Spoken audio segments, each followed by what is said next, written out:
Assalamualaikum dan salam sejahtera. Kami kumpulan I1 Kota Baru akan membentangkan analisis kos isi padu keuntungan CVP Aurora Wellness Sdn Bhd bagi tahun 2025. Untuk subjek asas perakaunan, fokus kami adalah margin bersih 30%, jalan ke break-even yang lebih kukuh dan pilihan strategi praktikal. Kumpulan kami dianggotai oleh Azhari bin Fauzi, Muhammad Razuha bin Cik Ismail, Samiha binti Abdul Haq, Nur Syarida binti Muhammad Nur, dan Muhammad Sazwani bin Muhammad Zakini. Agenda kami yang pertama adalah pengenalan dan data asas. Yang kedua, metrik CVP, yakni margin sumbangan, break even dan margin semasa. Yang ketiga, sasaran 30% margin iaitu option unit atau harga. Yang keempat, senario. Dan akhir sekali, yang kelima, cadangan dan pelan tindakan. Berikut saya serahkan kepada rakan untuk pembentangan seterusnya.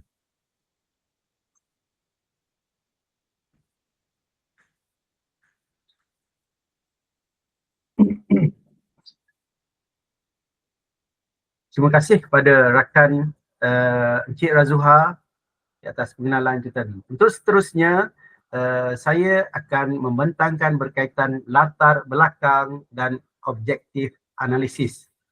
Tujuan analisis CVT. CVT digunakan untuk memahami hubungan kos, volume jualan dan keuntungan dalam perniagaan Aurora Wellness. Data asas perniagaan iaitu jualan sebanyak RM900,000 dengan nilai jualan 45,000 unit terjual dan harga seunit RM20 adalah data utama analisis.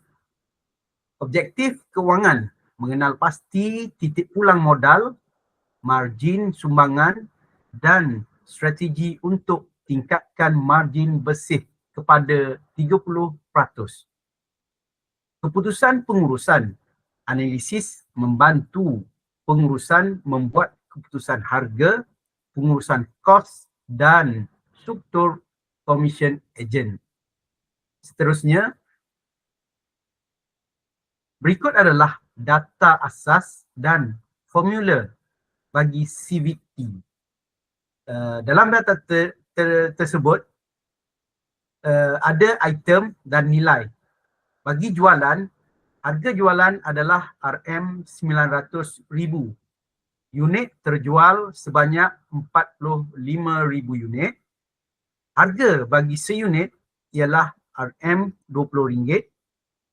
Kos berubah seunit RM13. Sumbangan margin seunit adalah RM7.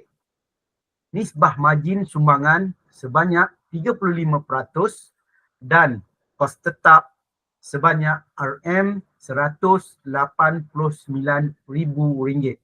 Untuk slide yang seterusnya, saya serahkan kepada rakan pembentang yang seterusnya. Sekian, terima kasih. Okey, terima kasih kepada Encik Azhari. Slide seterusnya adalah pengiraan margin sumbangan dan break even. Okey, terlebih dahulu kita perlu tahu apakah yang dimaksudkan dengan margin sumbangan. Okey, margin sumbangan ni ialah baki hasil jualan selepas ditolak kos berubah. Formula bagi margin sumbangan seunit adalah harga jualan seunit tolak kos berubah seunit.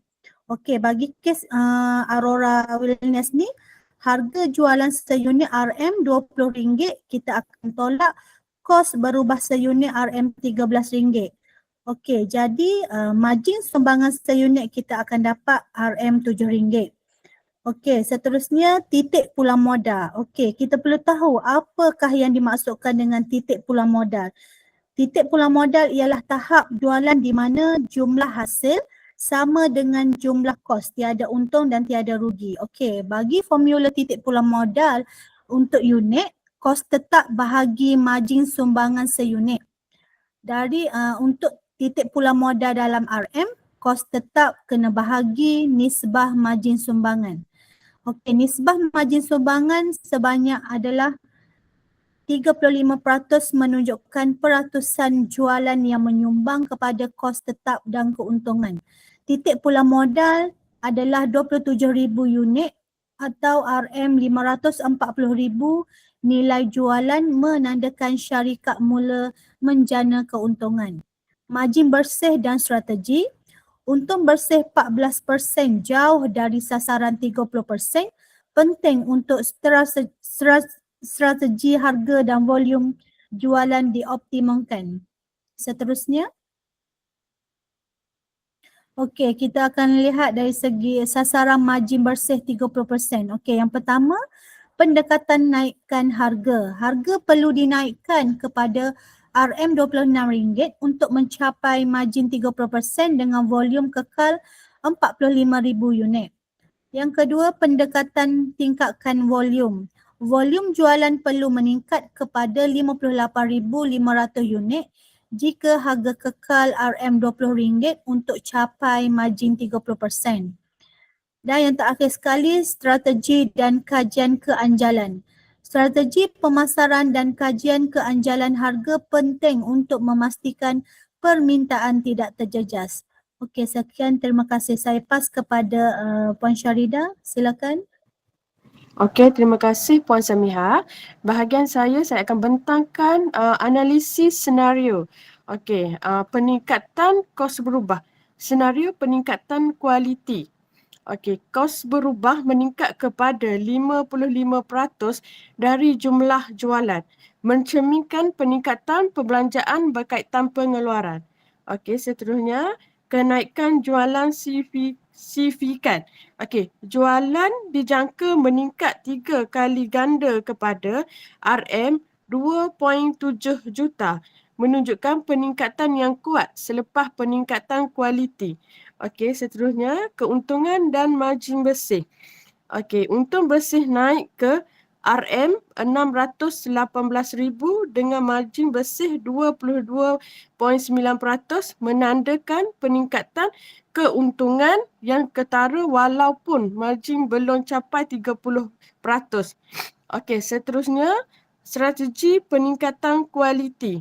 Strategi ini efektif jika peningkatan kualiti dapat mengekalkan kos terkawal dan mendorong permintaan pasaran. Okey, seterusnya senario perubahan komisen.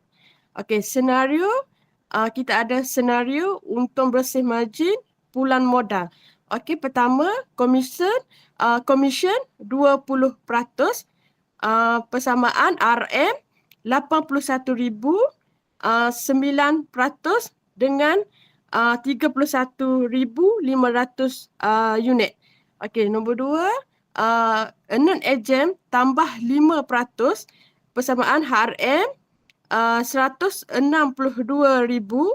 18%, persamaan 27 unit, 27,000 unit. Okey, seterusnya saya serahkan kepada rakan saya. Okey. Assalamualaikum. Terima kasih untuk rakan saya Puan Syarida. Okey, seterusnya saya akan bentangkan berkenaan dengan cadangan dan langkah seterusnya. Cadangan strategi, okey, kita bagikan pada 4 item. Pertama, kita akan menggunakan struktur komisen dan gaji, iaitu mengekalkan komisen sebanyak 5% dengan kadar gaji tetap untuk ejen bagi memastikan motivasi dan kestabilan pasukan jualan. Okey. Yang keduanya, strategi harga dan bundling, iaitu mengaplikasikan kenaikan harga berperingkat kepada RM21 hingga RM23 dengan strategi bundling untuk meningkatkan kadar pendapatan. Okey.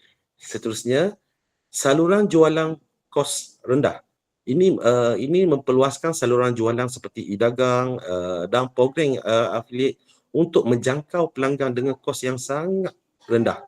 Baik, dan seterusnya dan terakhir, pengurusan kos dan kapasiti, iaitu kita berunding dengan pembekal untuk menurunkan kos berubah kepada 50% dan merancang kapasiti pengeluaran secara bertahap.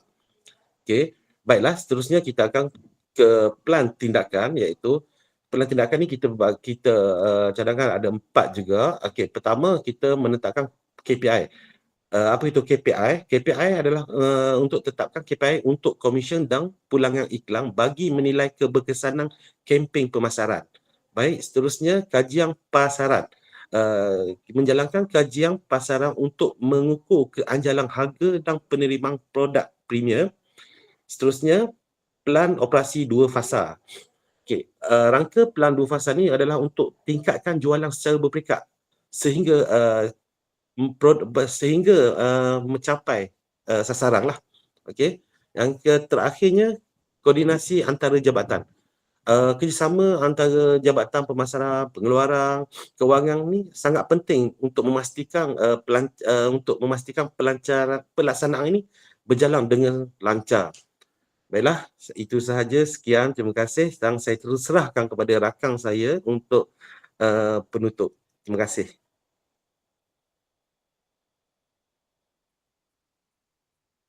Baik, terima kasih kepada Encik Syazwani. Selesai pembentangan berkaitan cadangan, strategik dan plan tindakan, maka berakhirlah sesi pembentangan bagi tugasan kumpulan analisis kos isi padu keuntungan CVP bagi syarikat Aurora Wellness Sdn Bhd. Kami mengucapkan ribuan terima kasih kepada pensyarah kami. Terima kasih Dr. Terima kasih Arbi. Dr. Arbi. Dr. Arbi.